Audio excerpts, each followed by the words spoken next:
Привет! Наверное, ты посчитаешь это бредом, делать ролик про MP3-плеер в 2020 году действительно немного странно, ведь в сегодняшних реалиях отдельным плеером для прослушивания музыки пользуются разве что любители качественного хай-фай звучания, так называемые аудиофилы. Ну а для всех остальных же достаточно более-менее современного смартфона для осуществления данных целей, тем более в эпоху популярности потоковых аудиосервисов типа Яндекс.Музыки, Google Музыки, Apple Music и других подобных ресурсов. Знаешь, перебирая свои старые пожитки, где-то глубоко в дачном шкафу можно наткнуться на довольно интересные артефакты. Реально в этот момент ощущаешь себя словно ребенок, который нашел свои старые игрушки, ведь во всем этом разнообразии старого и позабытого ты можешь найти нечто, что когда-то вызывало у тебя бурю эмоций и впечатлений. И вот именно в этот самый момент на тебя накатывает то самое сильное чувство – чувство ностальгии.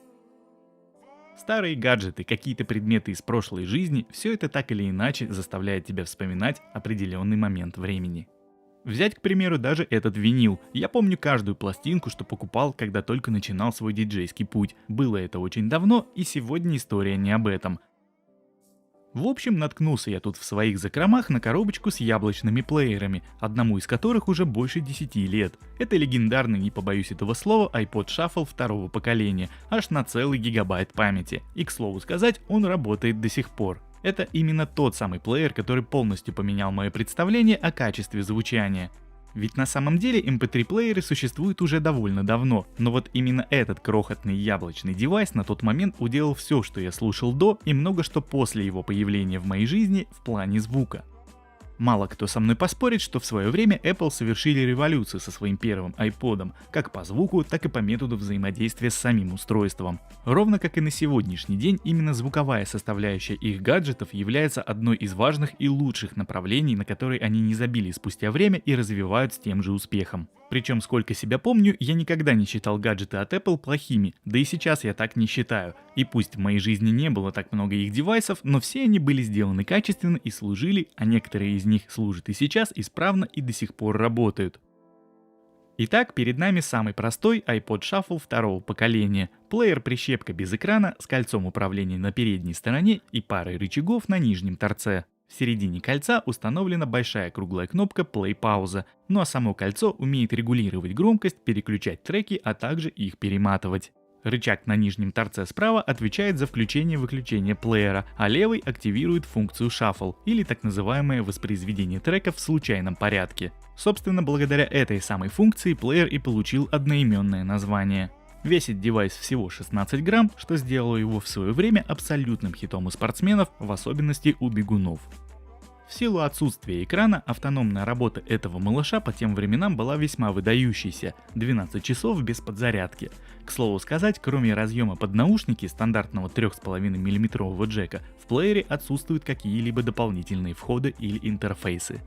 Для пополнения заряда аккумулятора используется специальная док-станция, контакты для зарядки в которой распаяны по штекеру и выполнены в виде мини-джека. К сожалению, до сегодняшнего дня оригинальная зарядная станция у меня не сохранилась. Сейчас это уже какой-то китайский новодел, который и выполнен немного грубовато, да и по размеру раза в 2 больше оригинала. Тем не менее, выполняет свои функции исправно. Помимо зарядки плеера, с помощью такой док-станции происходит подключение к ПК для закачки музыки.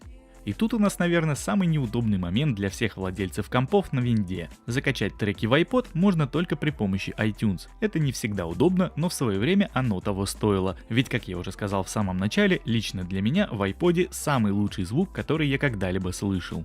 И вот давайте сейчас опустим момент с хай-фай плеерами. Я сегодня рассказываю не про них, там совсем другая история.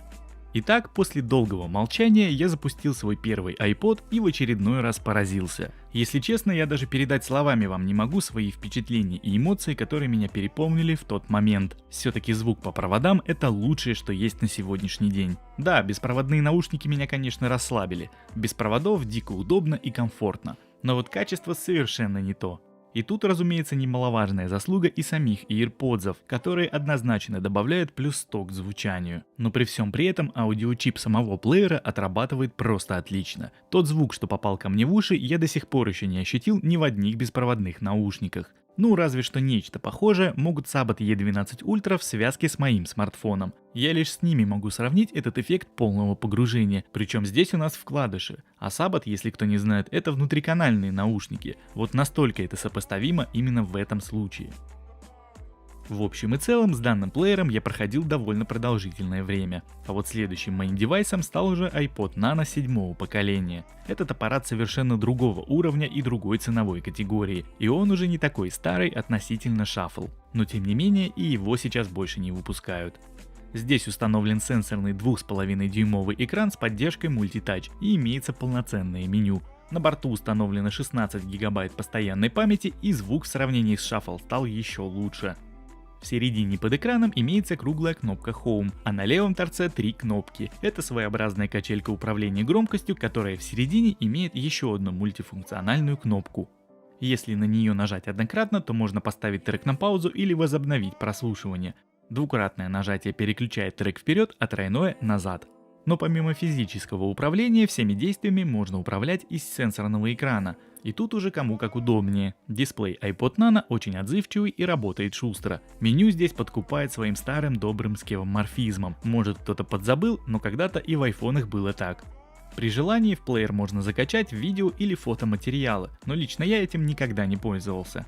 Из примечательного, в iPod Nano 7-го поколения имеется встроенный модуль Bluetooth, то есть помимо проводных наушников к нему можно подключать и беспроводные, а также возможно подрубить беспроводную колонку, что я частенько и делал в свое время. Кстати, здесь реализована и другая интересная фишка. Переключить трек можно, если потрясти корпус. Иногда я этим пользовался, но в основном предпочитал это делать по классическому сценарию. По автономной работе тут все также очень хорошо. На одном заряде плеер шарашит около 30 часов. Разумеется, это не при максимальной громкости, но при всем при этом я не припомню такой ситуации, чтобы я высаживал его за один заход. На несколько дней плеера мне всегда хватало. Кстати, заряжается он по актуальному на сегодняшний день интерфейсу Lightning. Разъем для зарядки находится в нижнем торце корпуса. Тут же на противоположной его стороне встроен разъем мини-джек для подключения наушников. В плеере есть встроенное приложение радио, а проводные наушники, как в большинстве девайсов такого типа, выступают здесь в роли антенны. Даже не знаю, стоит ли здесь отдельно рассказывать про звук, я и так его нахваливал на протяжении всего сегодняшнего ролика. iPod Nano в этом случае исключением не стал, звук здесь просто шикарный. Причем подключал я к нему даже беспроводные наушники, но тем не менее по проводу звучит все намного круче. В целом, если резюмировать, то как устройство для прослушивания музыки iPod и на сегодняшний день очень даже актуален. В принципе, хотя бы одно устройство из данной линейки чисто для фанатов они могли бы оставить, к примеру, какой-нибудь iPod Classic, который, к слову сказать, продавался аж до 2014 года. Те же самые Sony до сих пор выпускают свой Walkman, правда уже в более современном исполнении, но все же, и в определенных кругах их плееры имеют свою популярность. И я очень надеюсь, что мы когда-нибудь еще увидим возрождение легенды.